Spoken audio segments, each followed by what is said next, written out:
Back on this Saturday morning, Steve Kashul, Dr. Brian Cole. It is Sports Medicine Weekly. Our website is sportsmedicineweekly.com. That leads us to this time now for our Ask the Doctor segment, giving our listeners the opportunity to have Dr. Cole address their specific sports injury issues. It's very easy. Go to that website, sportsmedicineweekly.com. And on the homepage on the website, look for the picture of Dr. Cole and yours truly. Click on that link, and you can ask the doc a question. Ready, Dr. Cole? I'm in. All right, first one. I'm interested in getting a cortisone injection for my knee, but I have diabetes. Can I get the injection, and what should I expect? It's a good question. So cortisone injections are used frequently, for example, for arthritis or maybe degenerative conditions. It can be really effective and are generally very safe. But those who have diabetes can experience a temporary rise in their blood sugar that can happen for hours or days following the cortisone injection. So I can still do it in diabetic patients, but they have to be very regimented in terms of how they follow their blood sugars. And their peak elevation of a sugar can happen between 5 to 84 hours. So they have to monitor it very closely and sometimes even take either extra medicine or extra insulin, even upwards for the next 5 days. So the rule of thumb is you want to really monitor your sugars for up to 5 days after having a cortisone injection if you have diabetes, and probably could monitor it up to 4 times a day. And then there may be you may have to undergo some changes in terms of your insulin or your oral medications. All righty, next question. Dr. Cole, what are the signs that I should take a rest day from working out? Well, I give you a great example. I do this body pump class on Sundays, and I swear I am so no matter what I do during the week from a workout, I do that class for an hour on a Sunday, and I'm sore for 3 days. What's involved in the class? It's just it's a long-standing weight program with barbells that have weights that are interchangeable, and it's to music, and it's high reps. Moderate to low weight, and it's like the first time I've ever done it. Every Sunday I do it, I feel like I've never worked out before the next 2 days where you can barely walk. So to that point, if you're feeling like you're really sore, sometimes it's hard to get out of that funk. So you can do some things for a pre-workout in terms of dynamic warm-up program. You can do percussion treatment with some type of device, foam rolling, and so forth. But sometimes extreme soreness can be a sign your body just needs some extra time to recover.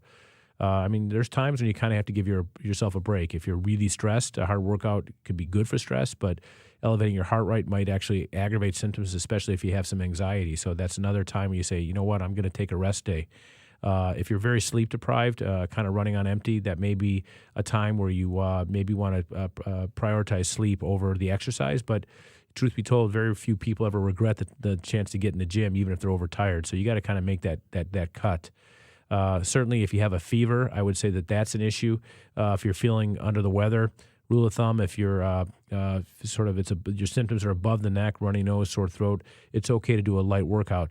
But if it's stuff that's in the chest and so forth, maybe want to skip it, especially if you have a fever, because a fever can actually increase your heart rate, and if you're at all dehydrated, can have actually significant consequences. So having a fever and doing high-level exercise is something that you should really never do. So those are some rules of thumb when you can take a rest day after some of those challenges. Yeah, some people, they want to go to the gym 7 days. Doesn't mean you have to have intense workouts. So do something else, right? Everyone say, okay, if I get to the gym, I'll feel happy about myself. Yeah. Or I feel like I deserve to eat or something. But no, do something else. You can do an active rest day. You don't have to do nothing. You don't have to do an intense workout, but you can do something that's more like rest, but it's an active rest day. So recovery is important. All right, next question. Are there cognitive benefits to exercise? So that's a really interesting one, and one that I really support as patients age. There's tremendous data in patients with Alzheimer's and other types of dementia.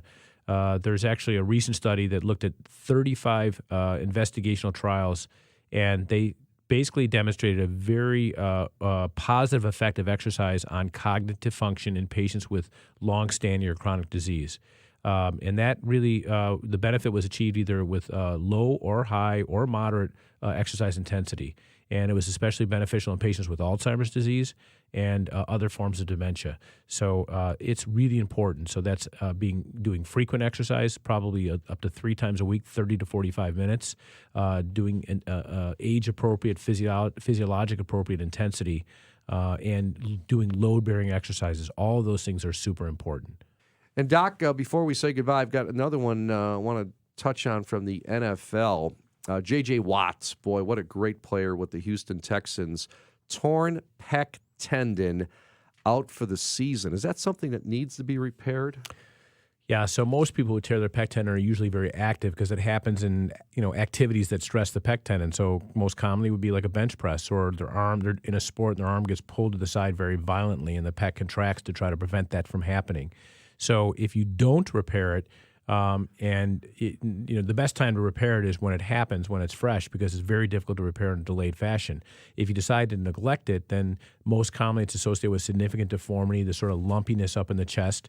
So it's a cosmetic issue. Occasionally patients will complain of crampiness there. And then the other issue is strength and endurance can be a real problem. So for high-level athletes like J.J. Watt, it absolutely makes sense to fix. The challenge is it's a season ender. So this is a 4-month to 6-month recovery. Big athlete, collision sport, strength requirements, things like that can be longer than 6 months. But for other more precision sports where strength is less of an issue, maybe as soon as 4 months. But in this case, unfortunately, in J.J. Watt's situation, it's a season ender. All right, Doc, great stuff. Appreciate it. And we will see you next week, all righty? Great show. All righty. Net proceeds from our show, Sports Medicine Weekly, go to support orthopedic research at Rush through the liveactivenow.org fund. Many thanks to our producer, he's Shane Reardon. Our coordinating producer, Tracy Toro. Also want to thank David Cole for managing our website and our business operations, as well as Samantha Smith from Midwest Orthopedics at Rush. For Dr. Brian Cole, I'm Steve Kashul saying so long. Thanks for listening to Sports Medicine Weekly here on The Score. Up next on The Score, early odds with Joe Ostrowski. We'll be back with a brand new edition of Sports Medicine Weekly next Saturday morning, 8 a.m. Central, only on 670 The Score.